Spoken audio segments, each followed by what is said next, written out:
hope you're all doing well in this quarantine and the corona epidemic going on around. Sorry I wasn't able to upload the video in the last month because of my infection and the other issues going around me. I hope I'll continue to upload regularly with this video, and as I was uploading the beta earlier, I'll be continuing that, and let's continue it with the next chapter. Please wish me luck so I can be stay healthy and continue to offer the material which you are looking forward to. Thank you. Chapter number 9, Inside the Scorching Heat. Self-destruction is a man's romance. Hajime? Hajime-san? Hajime, who suddenly muttered with a grin while small beams poured from above, made Yue and Shia looked at him with dubious expressions. Shaking his head to tell them it was nothing, Hajime was supported by the two and somehow managed to jump and arrived at the edge of the middle island. The surrounding magma had become more and more rampaging since the time Tio flew away, and there was no more foothold except the middle island. The middle island would also be swallowed within less than 5 minutes. Yue swallowed the pouring down small beams using absolute calamity, while Shia swung down the Raikun to the ash dragons, who became impatient and came directly to attack them, making them fall into the magma. Already 10 of ash dragons were defeated. The magma dome they saw in the beginning above the middle island had already disappeared, and they could see the jet black building in exchange. Nearby the building was a floating disc floating a few centimeters above the ground.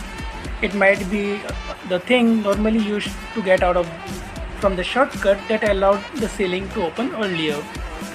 Leering at the ash dragon desperately trying to dodge the magma pillars crashing out and attacking them, Hajime party approached the jet black building. At a glance, it looked like a tall building without any door, but a part of the wall had some crash of the 7 great dungeons carved in. Standing before the part of the wall soundlessly slid and the party entered the building. The party entered the building at the same time the magma flowed and swallowing the middle island. Once again, the doors closed soundlessly and halted the magma from flowing inside within a hair's breadth. After watching the door for a while and seeing the door didn't melt nor there was any magma flowing inside, Hajime party breathed a sigh of relief. They had expected the dwelling to be built here and have prepared in such a case, as thus the result was a relief. We are safe for the time being. Even so, for this room to be even intercepted the vibration. Hajime, over there. A magic circle? As soon as he entered the room, Hajime was surprised from not feeling the major tremor. Responding to his mutter, Yue, who was his side, pointed her finger.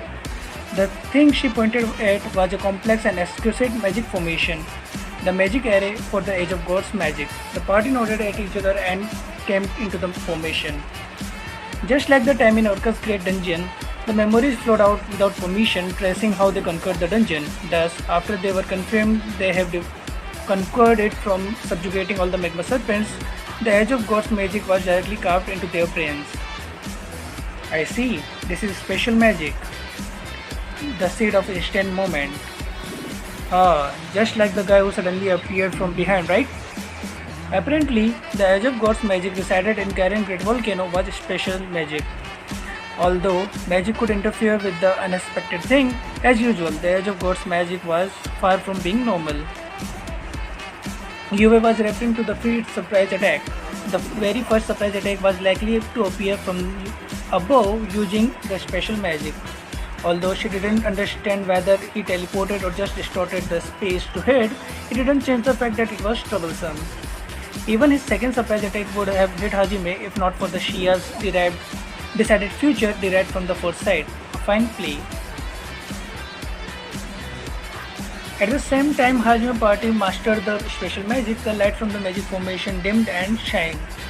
A part of the wall opened and shining letters began to appear on the wall before them.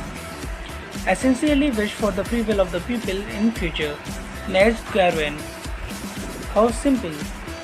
Upon seeing the message, that was the impression Hajime had. Seeing the surroundings, he noticed that the dwelling of the founder of Garen Great Volcano was quite dreary. The feeling where someone lived here just like in the Orcus Great couldn't fail. It was truly a place with nothing but magic formation. It seems to be his own arrangement. Looks like Nia's son didn't leave anything except the magic. Now that I remember it, that Nia's appeared in Oscar notes. He seemed to be truly Tectron person. With Shia supporting the Hajime's left flank, Yue walked to the wall with fist-size opening and took out the pendant from inside. It was similar to the proofs of the conquering other dungeon, but the circular pendant had different design. Yue quietly put it on Hajime's neck. Now that we obtained both magic and the proof, now how should we get out of here? Does Hajime have any idea? Yue-san must have any idea. Hajime-san must have any idea, right? The outside is probably been completely filled with magma, you know. Although they told their worries, not a trace of uneasiness could be felt from Yue and Shia. While feeling glad from Tu's trust, Hajime told them his escape plan. Of course, we are going to swim inside the magma. Come again? The far too insufficient information was too difficult to understand, making Yue and Shia think, was his head severely damaged after all? The two asked again with expression worrying about Hajime's head. I will explain it properly, so please don't look at me like that. Actually, I have prepared a submarine that can be used immediately after we get out of this building. It is something I created because I thought it was necessary for the Balgini bottom of the sea ruin. Honestly, I was a little worried whether it could endure the magma, but that small boat was okay after being flooded with the Vajra, so I tried it myself. And as expected, it looks like it will be okay. Just when in the world did you make that? She has spoken amazement, and amazement could also be seen in Yue's eyes. Actually, at the time Fred said he destroyed the keystone, Hajime had directly transferred the submarine from treasure box into the magma. He had thought of forcibly pegging through the ceiling along with Tio if it melted. But since it didn't melt, using induction stone, he knew that he would be able to escape even if the space is filled with magma. However, because the scale of tremor of the current great volcano was obviously a dangerous one, along with things collapsing all over the place, they would likely to be incapable of escaping smoothly. Thus, with the time limit approaching for them to return to Enkidi, they didn't have the time to leisurely looking for the escape route. As such, he decided to let Tio escape before them. It was so that the Serene Stone could be brought back within the time limit. The escape route is of course the shortcut on the ceiling. Yue, I'll leave the barrier to you until we get out of the boarding gate of the submarine. Can you do it? Leave it to me. Nodding at Hajime's word, Yue concentrated and created a triple layer divine interruptions. The shining barrier covered the Hajime group of three. The three nodded at each other and stood before the door. Afterwards, the door connected to the outside filled with boiling magma opened. Bang! The sound immediately rang out and the scorching torrent of magma flowed into the room. And although divine interruption indeed protected the Hajime party from the magma, the view were instantly dyed in crimson. With unbelievable spectacle of seeing magma from being submerged, while being submerged, even though they were prepared, Hajime party still found themselves at a loss of words. And although they were saying the world is wide, there probably have been no one but Hajime party who have experienced such a spectacle. It is right outside. Let's go. Yes. With Hajime's instruction, the three slowly went outside, and although it was closed room they didn't know anything about, just like what Hajime said, upon reaching it with divine interruption, they immediately stood before the place they understood was a gate. While Yue adjusted the barrier, they arrived right in front of the hatch, and the three were finally able to board into the submarine, and instinctively Hajime party were relaxed. And at that moment, Darum, a tremor far greater than the ones before attacked the entire space. The magma suddenly began to flow into one direction with a tremendous momentum. The submarine was swept by the swift current. Inside it, Hajime party were as if they were inside a mixer as they keep spinning in all directions. Oh, it hurts. Each of them had their bodies thrown all over the wall and screamed. Yue immediately activated Absolute Calamity and used the small black swirling orb to pull them together, and they somehow managed to get out of the shackle-like situation. Phew. Thank you, Yue. Thank you very much, Yue-san. More importantly, Yue moved the Absolute Calamity and carried Hajime to a place that seemed like to be a controller seat. Hajime supplied his magic power and tried to control the submarine inside the viscous and intensely flowing magma, but as he thought, the rudder cannot be controlled. If it's an eruption, then being thrown outside is a lucky thing. Is there something else? Hajime's bitter expression made Yue tilted her head. Ah, I have installed a certain stone just like the ones in crossbeds direction, to lose sight of direction inside the magma. I know the location of the shortcut in the ceiling from the crossbed going outside of the dungeon before they were exploded, but this flow is moving away from the exit. Hey, does it mean we are driving underground? Yeah, well, rather than diving underground, it's more like it's moving diagonally. Now then, I wonder where it is connected to. Yue, Shia. We can't return immediately after all. There's nothing we can do except to go with the flow. Hajime's resolute expression made Yue and Shia only relax their gaze and quietly drew close to him. I'll be by your side until the end. I don't have any complaint as long as it is fulfilled. Fufu. Literally, even if it's inside the fire and the water, hey, me too. I will go anywhere as long as I can be together with the two of you. I see. I'm the same. Hajime relaxed and returned a smile towards the two. Hajime's group of three were drawing close to each other inside the submarine while they were swept by the scorching torrent. At that time, Hajime's party was swept by the magma underground into the unknown. After being unable to escape Gurren Great Volcano, a shadow was flying unsteadily above the brown, raging sand of Gurren Great Desert. Needless to say, it was the dragon from Tio. Ooh, it's rather bad. For the love of, that was a nasty breath. There's no other way, Master, sorry about this. Having forcibly broken through, Tio was bashed in the large amount of beams whose toxin ended up aggravating her wounds. As such, judging she would collapse before arriving at the Ankeny, Tio apologized to Hajime for taking out from treasure box and crunched a vial of special potion, the holy water, without permission. Although she had consumed a large amount of magic power from firing breath in succession, surpassing her body limits and reinforcing her flight ability, she had now considerably recovered. Moreover, even though her wounds didn't instantly heal, the toxin that had been suppressed. Afterwards, she flew for several hours and she could finally see Ankeny in her view. If she kept flying any more than this, the people from the vast tower would be able to see Tio's current appearance. For a moment, Tio wondered whether or not to release her dragon form.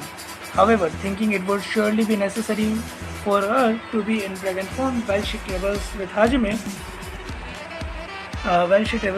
since the demon race named Freed was likely to be still alive, she had decided to come clean about it. Also, her hidden town wasn't something that could be found easily. Even if it was found by chance, Eugene's race would not go down that easily. Besides, if it turned out into a nightmare persecution just like 500 years ago, Hajime would surely lend his power to Tio if she asked for his help. After all, Hajime was sweet to his companion. While thinking so, she was finally only several kilometers away from Ankeny. From what she could see, the watchtower was in commotion. Thus, because it would be a hassle to be attacked due to a misunderstanding, Tio made a detour towards the entrance gate and landed slightly away from it. Zip. Ankeny's shoulder moved towards Tio, who landed and created a sand dust with row formation. If one looked above the walls, many soldiers were standing by with bows and magic carved staff in hand. The sand dust was clearing away. The soldier could be heard gulping from nervousness. However, what appeared from the sand was a beautiful, wild-eyed, black-haired woman who looked extremely exhausted. making the soldiers look at each other with bewilderment. From among the confused soldiers, a girl came out. It was a girl whose hair was as black as Tio's, Kiori. Behind her, the soldier and the Lord's son, Wiz, were telling her it was dangerous, but Kiori completely ignored them and she fearlessly running towards the kneeing, panting Tio. Having heard the report from the watchtower and knowing Tio was from Legion Race, Kiori had guessed Hajime party was returning and ran in a hurry. Tio, are you okay? Who, Kiori? Who, this one is rather okay. This one is just little tired. Kiori's expression changed when she saw Tio's body covered in wounds and looking very exhausted. She immediately knelt before nearby Tio's side, and hurriedly examined her condition. When she came to know that there was a known toxin in Tio's body, she instantly began to activate detoxification and recovery magic at the same time. How? For it to be not detoxified. However, even the holy water needed time to detoxify the beam's toxin. Thus, Kiori's magic was unable to immediately detoxify it. However, although Kiori's face was distorted, Tio had considerably recovered thanks to the effect of the previously taken holy water and Kiori's extraordinary recovery magic. She said to Kiori, "There's no need to worry. It will be detoxified soon," with a smile as she patted Kiori's head. Guessing there was indeed nothing to worry about, judging by Tio's expression, Kiori relaxed and smiled in relief. Following that, she looked around the surrounding and her expression gradually turned into one of unease. Tio, what about Hajime-kun and the other two? Is it only you? Also, what was that eruption? Calm down, Kiori. This one will explain everything. But first, tell the soldiers behind thou to calm down and take this one to a place where we have a chance to talk. I will. Only now did Kiori notice the confused soldiers behind her, and thus she nodded powerfully, even though although her expression was one of unease. Tio's expression that didn't contain any grievance was also a factor that helped Kiori to calm down. Kiori ran back towards Wiz, the soldiers, and Renzi, who had come too. Explaining the circumstances, she took Tio to a place where they could talk in peace. So, about Hajime-kun and the other two. They will surely return soon. After all, Master didn't think of giving up. And although this one didn't hear anything due to not having time for that, Master certainly had a plan to escape. Having heard about what happened in Granuan Gate volcano, Kiori turned pale while clenching her fist tightly. The uneasiness she felt since the time she and the pupil of Ankiri saw the gigantic eruption swelled up. Towards Kiori, who clenched her fist and shaped like she would collapse at any time, Tio quietly put her hand on the top of Kiori's. Afterwards, she watched Kiori with a powerful gaze. Kiori, this one has a message from Master. From Hajime-kun? Actually, it's for both Kiori and Mio. I will meet you later, Master said. Kiori had thought it would be something like, I will surely return, or don't worry, kind of words to reassure Kiori and Mio. However, there are two nonchalant words as if he was saying, I'm going to the convenience store now, so let's meet later. Made the Kiori open-mouthed, dumbfounded. Crossing her mind was Hajime's figure, who raised a fearless smile and said, such a thing is nothing if I become serious, you know. It was a reassuring figure that would break through any kind of difficulty with smiling. While she was naturally imagining his figure, Kiori was smiling really because it was most reassuring message rather than some kind of unskillful tough words. I see. Then it would be okay, huh? No matter how desperate the situation looks like, Master will surely return with like nothing happened. It is surely something this one believes. Hajime will be okay. That's why I must do the things I can here. That's right. This one will of course help you though. Recalling how Hajime had missing in the great dungeon, Kiori thought Hajime would surely be okay.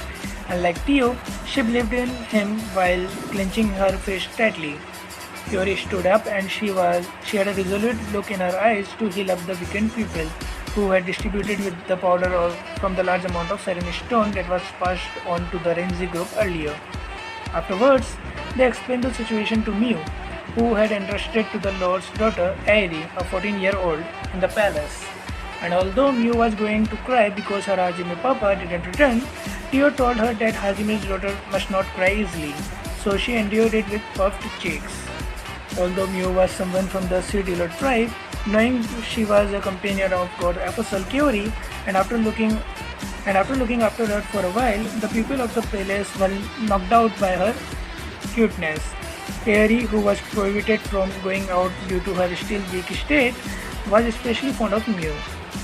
Although there was still a situation about Tio being from Legion race, Renji and the others didn't make a big commotion about it because although they still in doubt, it didn't change the fact that she was the Dom's benefactor, risking her life to bring them the Serene Stone. Kyori and the others healed the patient one after another, but Hajime group still haven't returned even after 2 days has passed. Thus their expression gradually darkened. Tio had searched for any trace of Hajime group along the route of Garen Great Volcano several times, but she was at a loss from not finding anything. Then, after the 3 days had passed since Tio's return, Kyori made a suggestion to Mew and Tio. I think there's no more patient that needs to be treated from me now. I think there's no more patient that needs treatment from me now. They only need some rest after this. So, it wouldn't be a problem to leave it to the medical center's staff members. That's why, let's go look for the Hajime-kun's group. Papa, are we going to meet Papa? Thou art right. This one has also thought about it from time to time to make a move. Mew gladly leaned her body to Kyori's words while Tio was agreeing with eager expression. But I think I can't take Mew along to Garen Great Volcano after all. Thou art correct. If not, there will be no meaning for Master to entrust Mew to this place. Besides, the eruption from before made it hard to search for them safely. Yeah, I think so too. That's why I thought of going to Ishin first to return Mew to her mama. It indeed is a good idea. Yep, then it will be better for thee to ride on this one's back. If it's only until Ishin, this one doesn't not even need a day. We will arrive at the evening if we move out in the morning.